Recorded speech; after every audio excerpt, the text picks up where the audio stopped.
everyone. So we are back for another day of Ask Nikki. Today I am going to, I don't even know why I do this long intro. I'm just going to hop right in. Before I start, I am on Facebook, I am on Twitter, I am hyperactive on both of those accounts, so those will be linked down below. You can add me on there, and I operate them like, especially I know Twitter is personal, but I operate my Facebook like my personal Facebook page, and I love talking with you guys. So those will be linked down below, and I'm going to hop right into the question. Okay.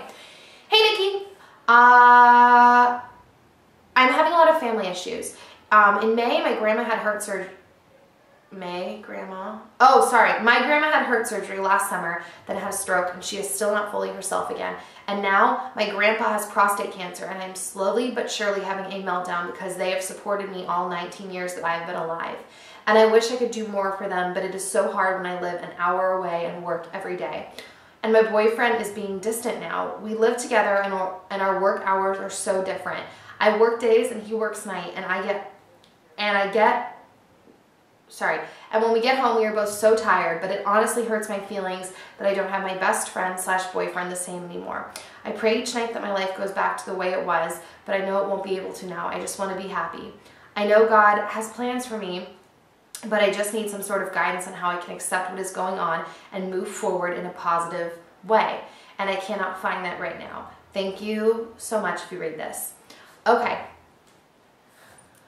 Well, the stuff that's going on with your grandma and grandpa, I mean, there's nothing you can really do about that, but support them the best that you can. You know, they know that you're working and you have to work to support your life, to live. They know that. They're older, they've been around the block, so they know how life works.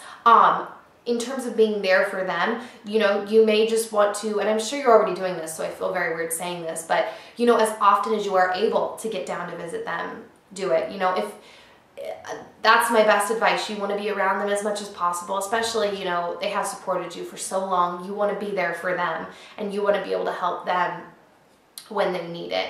Okay, this next piece of advice, I'm not in this situation, so you take it with a grain of salt, and this is really like hardcore advice, like not hardcore advice, but I mean like a pretty extreme measure. But you know, if they have been like your parents basically, so if we're considering your grandparents your parents, which is kind of how you made it sound in the email, I don't know if that's the case, but that's how it kind of sounded.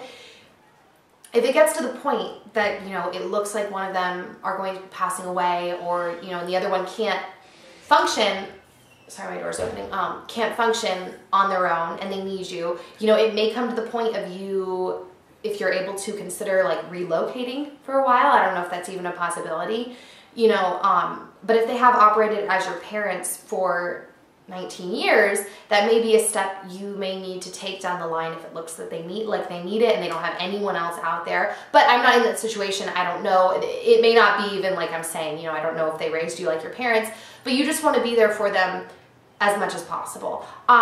In terms of the work schedule with your boyfriend, I totally understand that. And my whole family will vouch. Like, I get crazy grouchy and angry and on edge, and I can't get anything done when Dan's working crazy hours and we don't see each other. So I totally understand, because you want to be around your best friend. I mean, the best thing that I can give advice for that is I have had to sit down with Dan and tell him, like, look, I know when we have to work, we have to work. I get it, that's life, but we have to carve out time. Now for me, like, quality time is my love language too, so I'm really, like, you may not need as long as me, but I feel my best when we have an entire day. So if it's possible for me, I like to carve out a full day, morning to night, to do nothing but lie around with him, hang out, watch movies, do laundry, like, and just chill. You may not need as much time to feel fulfilled, but either way, whatever your time is that you need, you may need to just sit down with him and be like, hey, I am not okay. Like, I'm not happy. I'm not doing okay with this situation. I know we have to work. We're adults and we have bills to pay,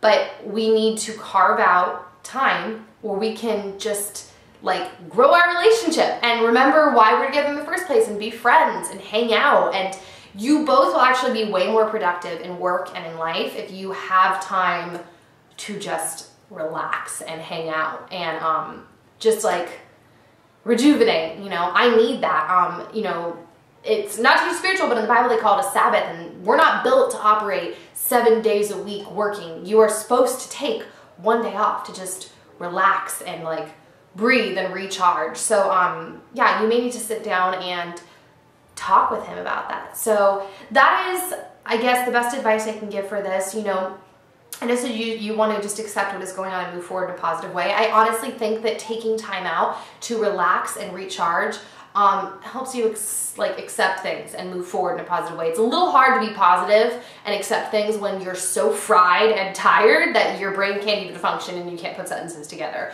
So you need to relax. You need to actually carve out the time and actively move towards that. I was actually reading an article last night. It kind of relates to that, but not, because I was reading about people who work from home, and they were saying that they have found that people who don't have set work hours and work, I think they said between 12 to 16 hours a day, are 68% more likely to have a heart attack. Not saying that you're gonna have a heart attack, I'm not saying like that, but you know what I mean. That's just saying the stress that goes on people when they don't carve out time to recharge. So that is all the advice that I have.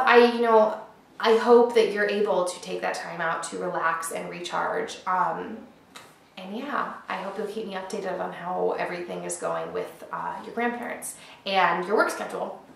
So that is about it, guys. I will see you tomorrow. You can send all messages to this inbox here on YouTube. I am on Facebook and Twitter, which I think I already said at the beginning. I don't know, I lose track of time. That's down below, and I will see you tomorrow. Bye, guys.